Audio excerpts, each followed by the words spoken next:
Hi there, I'm James Dapperchi, and this is Coffee and a Case Note.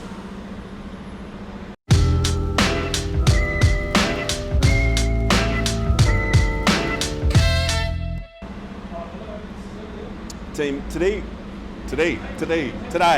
we are going to talk about a company that was a trustee, and the nature of the work that trustee company did was property development. And the property development specifically today we're concerned with is a property development in the Sydney suburb of Lindfield. It's an apartment block, 40 apartments in the block, 35 of them are sold, and the company in its capacity as trustee retains 5 of those apartments. Now, a couple of steps further down the chain, what happens is the company then borrows about $2.8 million from another lender in order to pay off some debts from a financial institution. That 2.8 million loan with a bit of interest becomes about 3.1 for the relevant times for us. The short point is, after a time, that lender places the company into voluntary administration, and the people appointed, who we're going to call the liquidators, but we'll get to that, the people appointed pursuant to that voluntary administration come back, they recommend that the company be placed into liquidation, and so the company is placed into liquidation, right? Trustee company owns 5 apartment blocks, placed into liquidation. Now, importantly, the trust deed relating to this company's trustee status said that the moment the company is placed into liquidation, it stops becoming a trustee, right? This seems like a challenge. And so the liquidators of this company are now placed in this challenging position. And what they want to do is they want to sell these companies 5 apartments, including, among other things, to indemnify themselves for costs that they have incurred in their capacity as liquidators of the company acting as trustee. It makes sense, I promise. And so what they had to do was come before the court to say, yes, we are already liquidators of the company that is a trustee company, but court, could you please appoint us as receivers of the assets of this trust? And the reason that liquidators of a trustee company and receivers of the assets of a trust is different is because, in frank, they are different, in short.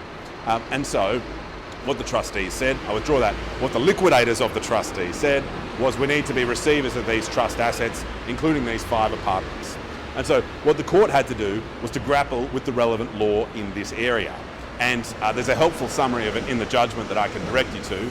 But essentially, when looking at liquidators of a trustee company, what the court held, or the authority the court turned to, set out that yes, indeed, liquidators of a trustee company are entitled to an indemnity.